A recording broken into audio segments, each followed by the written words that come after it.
Hello traders. आज है 17 of May और आज के ट्रेडिंग सेशन में मैंने बुक किया है 1,67,000 का प्रॉफिट। तो चलो सबसे पहले let me refresh this page. और आज मैंने सिर्फ और सिर्फ ऑप्शन सेलिंग की है एंड मैक्सिमम प्रॉफिट जो मुझे हुआ है वो 18,200 के पुट में, जिसमें मेरा करंट रनिंग प्रॉफिट इज़ 1,36,000 और net to net I have manage to book around 1,67,000 का प्रॉफिट। तो चलो मैं आपको डिटेल में एक्सप्लेन करता हूँ कैसे ये ट्रेड्स मैंने क्रिएट किए। तो let's move to the Nifty chart. तो देखो, निफ्टी में हमें कल के क्लोजिंग से एक गैप अप ओपनिंग मिली और ओपनिंग के बाद ही एक शार्प सेल ऑफ आया। अब ये सेल ऑफ टेक्निकली आप देखोगे तो हमने प्रीवियस स्विंग को ब्रेक किया था, तो यहाँ से एक फॉलो थ्रू मिलना चाहिए था जो नहीं आ रहा था। Nifty was trying to take support at this level. तो इस पॉइंट पे दोनों पॉसिबिलिटीज़ बन रही थी कि इस कंसोलिडेशन का हमें अपसाइड ब्रेकआउट मिले और हम डे हाई के आसपास जाए, या डाउनसाइड ब्रेकडाउन मिले और हम लोअर मूव करें। तो यहाँ पर मैंने क्या किया, इस पॉइंट पे मैंने 18,350 का सीई को सेल किया और 18,200 का पुट को भी सेल किया।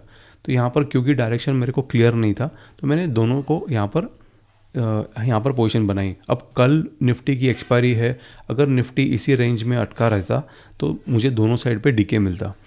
और अगर मूवमेंट, लेकिन वैसे हुआ नहीं, एक मोमेंटम आया ऑन द डाउन साइड। तो मैं यहाँ पर एक्सप्लेन करता हूँ कि किस तरह से मैंने अपने पोजीशंस को हेज किया।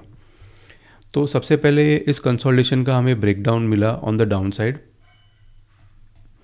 और ये मोमेंटम आया। तो इस मोमेंटम में मेरा जो स्ट्रैडल था वो इतना हर्ट नहीं कर रहा था, बिकॉज इस कंसोलिडेशन पे ऑलरेडी मुझे 7-8 पॉइंट्स का प्रॉफिट हो चुका था। तो जब ये मोमेंटम आया तो मेरा नेट टू नेट अराउंड 2 या 3 पॉइंट्स का लॉस चल रहा था। लेकिन जैसे ही यहाँ पर मार्केट रुक गया और कंसोलिडेशन होने लगा, मैं फिर से ग्रीन में आया।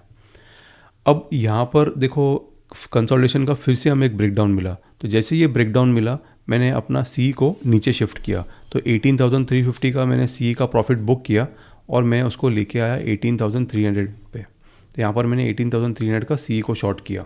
जैसे ही मार्केट शार्पली नीचे आया, मेरा कॉल साइड का प्रॉफिट बढ़ रहा था, लेकिन साथ ही साथ मेरा पुट साइड का लॉस भी बढ़ रहा था। तो मैंने यहाँ पर क्या किया, इसका सी का प्रॉफिट बुक किया और मैंने इसको 18,200 का कॉल पे लेके आया। तो मैंने यहाँ पर 18,200 का कॉल शॉर्ट किया जब मार्केट अराउंड 140 के आसपास था। तो अब मेरे पास था 18,200 का सी एंड पी दोनों, and I wanted market to move back to 18,000 levels.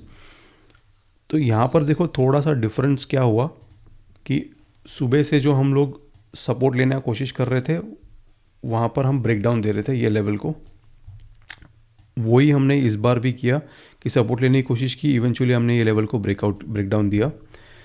यहाँ पर भी वही हुआ, लेकिन इस बार ब्रेकआउट में फॉलो थ्रू नहीं आया एंड इवेंचुअली जो लेवल से हमें ब्रेकडाउन दिया था उसी लेवल के ऊपर हमने क्लोजिंग करना शुरू कर दिया था। तो इस पॉइंट पे मैंने अपना सी साइड का प्रॉफिट बुक किया एंड मैंने डायरेक्शनल 18,200 पुट को होल्ड किया। तो मैं अब निफ्टी में लॉन्ग हो गया था। यहाँ पर कुछ देर कंसोलिडेशन के बाद जब हमें अपसाइड ब्रेकआउट मिला यहाँ पर, तो यहाँ पर मैंने कुछ और क्वांटिटीज़ डाली पुट में। तो 18,200 के पुट में मेरे पास अराउंड 4,000 क्वांटिटीज़ थी, जिसको मैंने होल्ड किया एंड इवेंचुअली आप देखो एंड में एक अच्छा खासा मोमेंटम मिला ऑन द अपसाइड। तो जिसके वजह से मुझे इसके पुट में 1,36,000 का प्रॉफिट हुआ।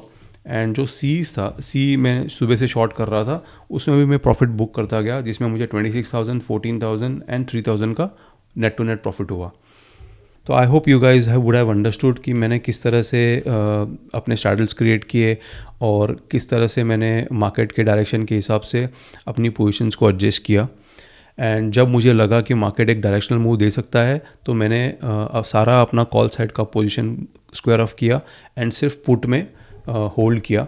और जब कंफर्मेशन आया तो मैंने यहाँ पर एडिशनल क्वांटिटीज़ भी डाली, जिसका मुझे बेनिफिट मिला during the market closing hours. So that's it for today. If you have liked this video, please do not forget to give a thumbs up. Thank you very much for watching and I shall see you in my next video.